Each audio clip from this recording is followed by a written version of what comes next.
नमस्कार मंडळी, श्री स्वामी समर्थ. मी नंदिनी माझ्या यूट्यूब चॅनलवर तुमचं खूप मनापासून स्वागत करत आहे. तुमच्या मनातील सर्व चांगल्या इच्छा स्वामी महाराज पूर्ण करो ही स्वामींच्या चरणी प्रार्थना करते आणि आजच्या या नवीन व्हिडिओला सुरुवात. तर पहा, येत्या 24 मार्चला म्हणजे उद्या रविवारी आलेली आहे होळी. त्याचबरोबर या दिवशी हुताशनी पौर्णिमा देखील आलेली आहे. त्यामुळे आपल्याला अंघोळीच्या पाण्यामध्ये अशी ही एक वस्तू टाकायची आहे. ही वस्तू जर आपण अंघोळीच्या पाण्यामध्ये टाकली तर आपल्या कठीणातील कठीण इच्छा ह्या पूर्ण होतील. अडचणी, संकट, विघ्न, करणीबाधा नष्ट होईल.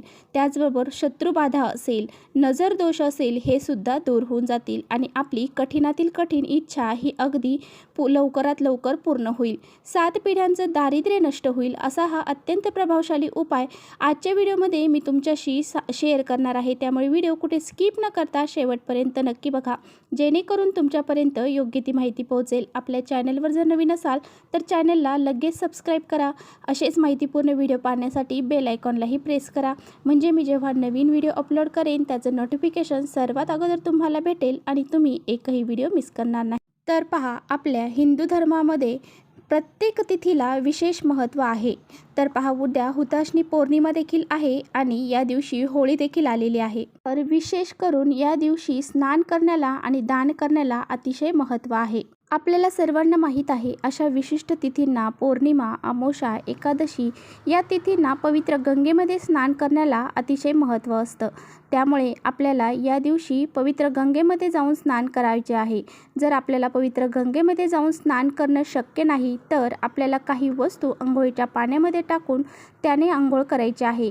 हे पवित्र गंगेमध्ये स्नान करण्या इतकंच पुण्य ह्या वस्तू टाकून आपल्याला मिळत असतं.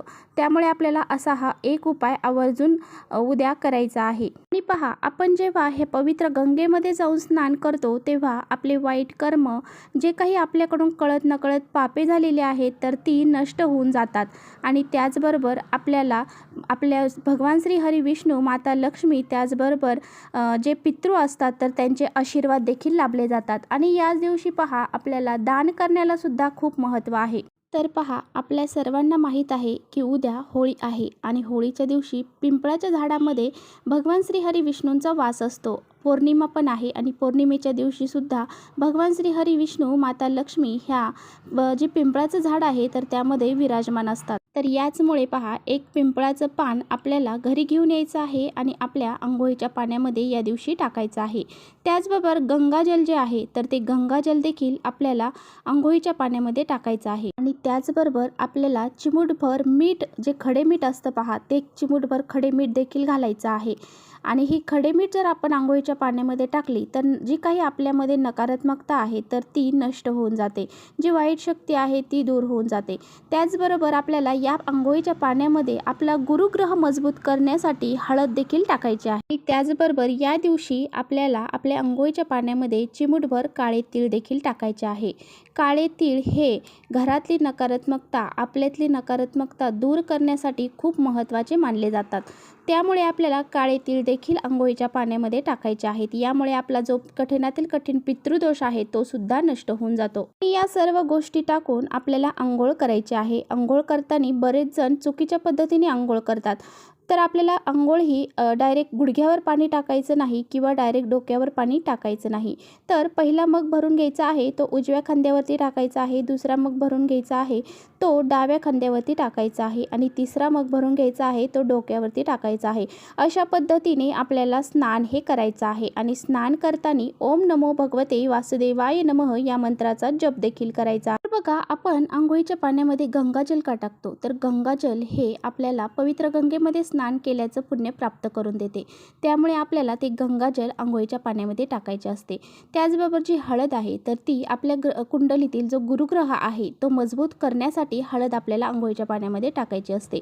यामुळे आपल्या जीवनातील सर्व संकट, अडचणी दूर होतात आणि आपला गुरुग्रह जर मजबूत असेल तर आपलं इतरांवरती वर्चस्व होतं. आणि जे मीठ आपण टाकलं तर त्याने पहा, आपलं जर अंग कुठे दुखत असेल तर पहा, आपण गरम पाणी आहे, मीठ टाकलं की आपलं अंग ते शेकलं जातं आणि त्यामुळे आपल्या अंगामध्ये जे काही दर्द आहे तो सुद्धा दूर होऊन जातो. आणि त्याचबरोबर आपल्यातली जी नकारात्मकता आहे ती सुद्धा नष्ट होते.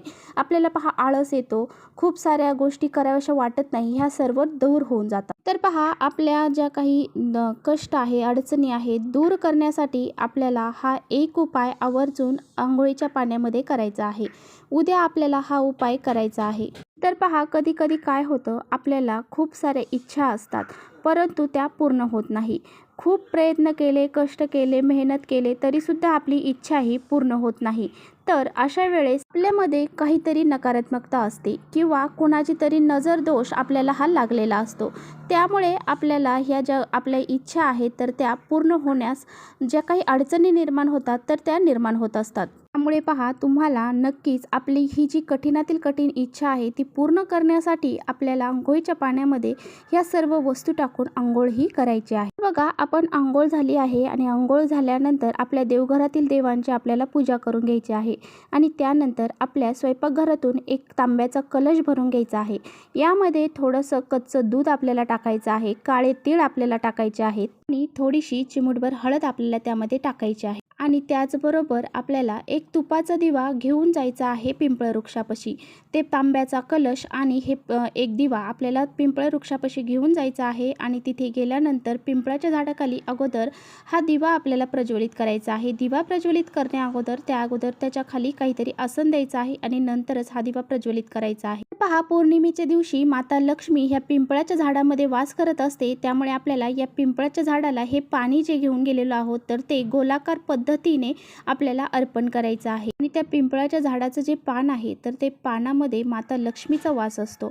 त्यामुळे काय करायचं, तिथलं एक पान घ्यायचं, त्यावरती तिथलीच एखादी काडी घ्यायची आणि थोडंसं कुंकवाची पेस्ट करायची आहे आणि त्या काडीच्या साह्याने आपल्याला आणि त्या पिंपळाच्या झाडाच्या पानामध्ये आपल्याला जी काही आपण पेस्ट केलेली आहे कुंकवाची, ती काडीच्या साह्याने आपली इच्छा जी आहे तर ती त्याच्यावरती लिहायची आहे. जर आपली नोकरी प्राप्ती संबंधित असेल तर नोकरी लिहायचं, जर आपल्याला संतान प्राप्ती संबंधित असेल तर संतान लिहायचं. तर अशा ज्या तुमच्या इच्छा आहेत तर त्याच्यावरती आपल्याला लिहायच्या आहेत आणि ते पान त्या झाडाला अर्पण. बघा, जर त्या झाडाखाली पान पडलेलं असेल तर त्या झाडाखालचं पान पडलेलं घेऊ शकता.